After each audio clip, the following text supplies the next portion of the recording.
이렇게 신년 첫 모임에 저를 이렇게 불러주신 김현우 이사장님께 감사를 드립니다. 또 항상 이 자리에 오면은 꼭 그 부동산 설치물처럼 항상 앉아 계시는 우리 유기남 선생님께도 감사를 드립니다. 여러분들이 저를 이렇게 불러주신 지가 벌써 아마 4번째인지 5번째인지 이렇게 되는 것 같은데, 그만큼 이 같이 고민할 사안이 끝이 나지 않기 때문이 아닌가 이렇게 생각을 합니다. 이런 모임에 올 때마다 좌파 모임과 우파 모임의 차이에 대해서 느끼는 게 있습니다. 영국의 에드먼드 버크라는 우리 보수주의 정치 철학을 막 정리한 분으로 알려져 있는데, 이 사람이 이런 이야기를 했습니다. 악당들이 뭉칠 때 좋은 사람들은 사교를 해야 된다. 그렇게 하지 않으면은 각계격파당해가지고 허무하게 무너진다. 이런 표현을 했습니다. 영어로는 악당들이 뭉친다를 컴바인이라고 그러고, 이 좋은 사람들은 사교해야 된다는 말을 어소시에이트라고 하는 표현을 썼습니다. 이 자리가 바로 그런 사교하는 자리라고 생각합니다. 이 보수주의자들 또는 자유민주주의자들은 다 개성이 강하고 또 개인적 능력이 출중하기 때문에 좌파들처럼 한 덩어리로 대중조직을 만드는 데는 취약을 합니다. 그러나 자기의 개성을 살려서 자율적으로 이런 모임을 운영을 하면서 뜻을 같이 하고, 그러다가 결정적 시기에 들고 일어나가지고 힘을 합치는 이런 능력은 또 훨씬 우파가 뛰어나다고 생각합니다. 그래서 클럽, 이런 포럼 같은 게 전형적인 우파 모임인 것입니다. 그러나 좌파들은 뭐 전국연합, 연대 뭐 이런 거창한 이름을 써가지고 한 사람이 깃발 들면 무조건 쫓아가는 그런 떼거리 문화를 보여준다면은, 우파는 클럽 문화인데 바로 이 포럼이 그런 하나의 모범을 우리나라에서 보이고 있다고 생각합니다. 특히 이 추운 날, 가장 추운 날 이렇게 일찍 많은 분들이 모이신 것은 바로 여러분들 때문에 김정일이가 남침하지 못하는 거 아니냐. 김정일이가 남침하지 못하는 이유는 4개가 있다고 그러지 않습니까? 첫째는 집집마다 한국에는 핵가족이고, 골목마다 대포집이고, 밤만 되면 총알 택시가 다니고, 남자들은 마셨다 하면 폭탄주를 마시니까 남침하지 못한다는데, 진짜로는 바로 위대한 장년층과 노장층이 있기 때문입니다. 이것은 그냥 우스개로 하는 게 아니고 과학적인 비판심을 할 수가 있습니다. 이번 6월 지방선거에서 그 위력이 다시 발휘될 것이라고 기대합니다만은, 우리 현재 인구의 노령화, 고령화가 급속도로 세계에서 가장 빠른 속도로 진행되는 바람에 50세 이상의 유권자가 원래 전체 유권자에서 약 7% 차지합니다. 37%. 그런데 이 사람들이 투표율이 높기 때문에 투표를 하면은 아마 50%에 육박할 거예요. 투표한 사람들 중에서 50세 이상이. 그런데 이 막강한 노장층 성향은 거의 보수적입니다. 그러니까 몰표로 가는 거죠. 몰표. 즉 노장층 50세 이상 유권자들의 몰표가 지난 2차례 선거에서 아주 증명이 됐습니다. 2017년 12월 19일 선거에서 그때는 34%였습니다. 전체 유권자 중에서 50세 이상이. 그러나 투표하는 사람이 많기 때문에 투표자 중에서는 41%였어요. 그 뒤에 재작년 2008년 4월 총선에서는 이 50세 이상의 투표율이 더 높아졌습니다. 그런데 이번 연령이 점점 노령화되니까 2012년에 가면은 어떻게 됐냐 하면은 전체 유권자 중에서 50세 이상이 약 40%가 됩니다. 그러면은 투표자 중에서는 5까지 올라갈 수 있지 않을까. 그리고 2017년에 가면은 50세 이상 유권자가 전체 유권자 중에서 50%를 차지합니다. 그때는 또 투표자 중에서는 한 60%를 차지하지 않을까. 이런 경향을 본다면은 한국에서 좌파가 재집권하기에는 연령 구조적으로는 매우 불리합니다. 다만 전제 조건이 있죠. 보수가 분열하면 안 된다.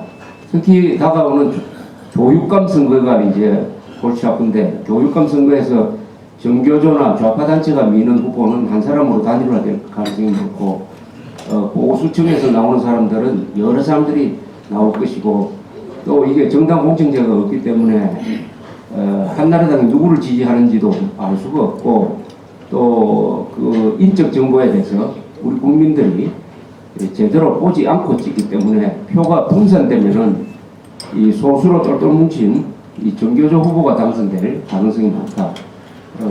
특히 투표율이 낮으면은 불리한데, 다소 투표율이 50% 이상을 넘더라고 하더라도 이 보수 분열 현상을 과연 막을 수 있느냐 하는 아주 고민이 있습니다. 그래서 일각에서는 선거 전에 선거법을 바꿔가지고 교육감 선거에도 정당 공천제를 도입을 하자 하는 이런 이야기가 나오고 있습니다만은 지금 촉박한 시기에 그게 될지 아주 의문스럽습니다.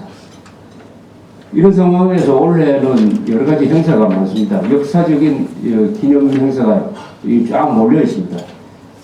우리가 한일합병 100주년이고, 그리고 6.25 전쟁, 남침전쟁 60주년, 4.19 50주년, 광주사태 30주년, 하나 더 보탠다면 이병철 탄생 100주년이죠.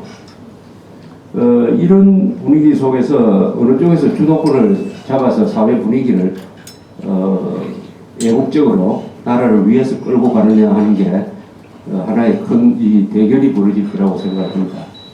이 제일 긴 한일합병 100주년은 우리는 이제는 해묵은 역사의 쓰레기통을 뒤져가지고 누가 있지도 않는 친일파 사냥을 하는 것보다는 이제는 그 길로서 일본을 극복함으로써 이미 우리는 일본을 따라잡을 수 있을 정도의 국력을 갖췄다고 하는 하나의 승리의 기록으로 남겨야 되지 않을까 이렇게 생각합니다. 6.25 남침 60주년을 맞아서는 이제는 이 60년 전쟁을 끝내야 되겠다. 우리 민족사에서 가장 긴 전쟁이 지금도 계속되고 있습니다. 인류 역사에도 100년 전쟁 다음에 제일 긴 전쟁은 그 1618년에서 48년 사이입니까? 그 사이에 있었던 종교 전쟁이 30년 전쟁. 60년 전쟁이라고는 아직 저는 들어본 적이 없어요. 1950년 6월 25일에 시작돼가지고 지금도 계속되고 있는 이 전쟁을 우리의 승리로 끝내야 되겠다는 다짐을 해야 된다고 생각합니다. 그리고 4.19 50주년은 이제는 4.19 세대가 몰아낸 건국 대통령을 역사적으로 복권시키는 계기를 마련해야 된다.